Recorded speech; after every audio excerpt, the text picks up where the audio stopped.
I was a little hesitant to be talking about this because I didn't want this channel to be about me, but I wanted it to be about you, the viewer. And but I feel like this might inspire some of you to get out there and, you know, do something similar with, you know, maybe not on the scale that I'm doing it, or maybe on a larger scale than I'm doing it. Yeah, I wanted to talk about the last load of chips that I got before this one. And there was a load of chips in my driveway that had been there for probably a few months. I mean, it's kind of embarrassing, but I just left them there and I wasn't doing anything about it because I was so focused on my work and what I'm doing. And I just kind of let them sit there. And then I saw a post of a friend of mine online, you know, talking about, you know, getting into shape and doing what you need to do and all of that. And it inspired me. So I sent a message to him about, you know, I'm going to get those chips cleaned up, and I'm going to get another load of chips because somebody had called us about a load of chips, and I didn't want to have to move the chips that were in the driveway to get another load. And I wasn't going to do it, but after seeing my friend talk about how he got into shape and everything, I told him he inspired me, and I'm going to move those chips and get them out of the driveway, which I did. And I got the second load, which I'll show you what the load was. It was probably, you know, I wasn't expecting it. It was like the biggest load I think we ever got, which covered the whole entire driveway, went across the sidewalk and out into the street. And that evening I, you know, spent time and got the stuff out of the street, but I wasn't able to get the stuff out of the driveway. And then I left this stuff on the sidewalk for a few days, and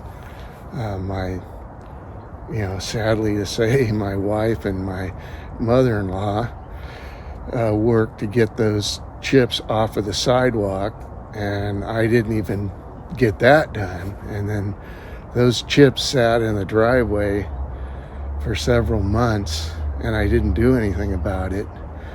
But I had gotten into such bad shape. I came out one day to, my battery was dead in my car, so I was going to push start it, and normally we're close to the top of a hill, and normally I can just push it a little bit and get it started, and then, you know, coast down the hill and get it going. But there was a truck in front of me, so I had to push the car uphill, and to get around that truck, I was pushing it by myself, and it snapped the Achilles tendon. My Achilles tendon. It felt like electrical shock, and I just went down, and my leg didn't work anymore. I didn't know what it was, and I came to find out that the Achilles tendon, people that rupture it, you know, it's either usually an athlete or somebody who was an athlete who became a couch potato and then went out and tried to do something big one day, like they were in the same shape they used to be. And basically that's me, you know. And I ended up snapping my Achilles, and, you know, all I could think about is those chips sitting in the driveway, and I couldn't do anything about it. You know, I couldn't walk for like 3 months, and then that turned into a blood clot in my leg, and then that blood clot in my leg ended up in my lungs. And yeah, they had told me that was in the hospital. They told me that was the biggest blood clot they had ever seen in somebody's lung. But they operated on me and took it out. But you know, it's a kind of a long story I'm telling here, but, you know, that made it so I wasn't able to walk for like 4 months, you know, and those chips just sat in the driveway. And my daughter came here on vacation from Alaska, and she said, I'm going to move those chips, you know, and I told her, oh, you can't do that. It's too much work, you know, don't do it. But she was determined to do it, and I was not able to walk, but I sat in a chair. You know, I was inspired by her, so I sat in a chair and shoveled the chips into the wheelbarrow, and then she would take them and spread them out all around in the yard. But yeah, I mean, the point of telling this story is just to say basically, you know, don't be like me. You know, I mean, if you have excuses, you know, why not to do this stuff, and why not to work in the garden? I'm just trying to encourage you and to go ahead and do it. And, you know, now I've got this new load of chips, 2 new loads of chips, and I'm not in the place I was, but I'm just going to work at it each day, you know, and I just want to encourage people to do this. It's very much worth it. All right, everybody, here we are. Got our first load of wood chips in a long time. It's just a little small one, and I wanted to show you all the things you need when you get a load of wood chips. I'll just show you how we do it here, but you just need a broom and a nice snow shovel, and then a pitchfork, and then a rake to rake it around. You know, the snow shovel picks the wood chips up off the ground real easy down low, but you really want to use the pitchfork to get it out of the center of the pile real easy, because the snow shovel won't go into the center of the pile. All right, we just got a second load of chips here. That smaller one there on the right hand side is the one I got earlier in the day, and then they called me up and asked me, would you like another load? And it's completely blocking my walkway up to the house, and I said sure.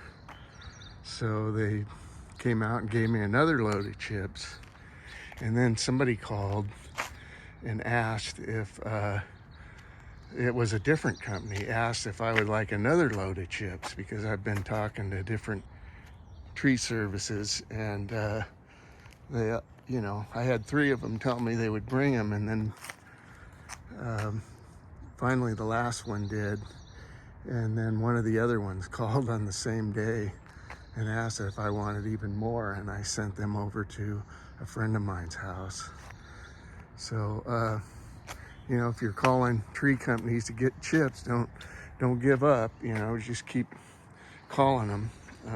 This particular guy was chipping up a tree right down the street from me, and I was on my morning walk, and I stopped and talked to him and asked him to bring, if he'd like to dump that in my driveway, and he said sure, and he did. Now this is an avocado tree right here that did really bad when I wasn't able to water for 4 months, and I've been taking the yard waste and putting it all underneath this tree.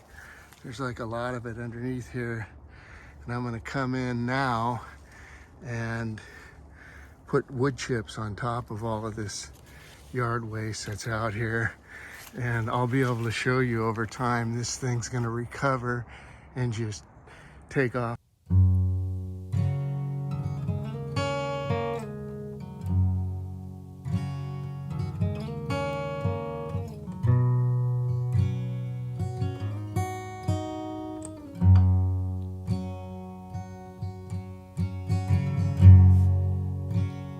Living in California, it feels like you're living on a stage.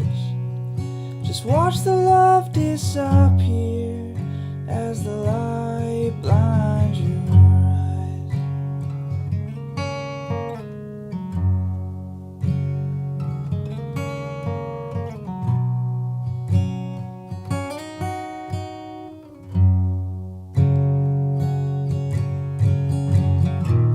My heart's engraved with the diamond, written on the wrongs of every kind, brightly lighting up the dark.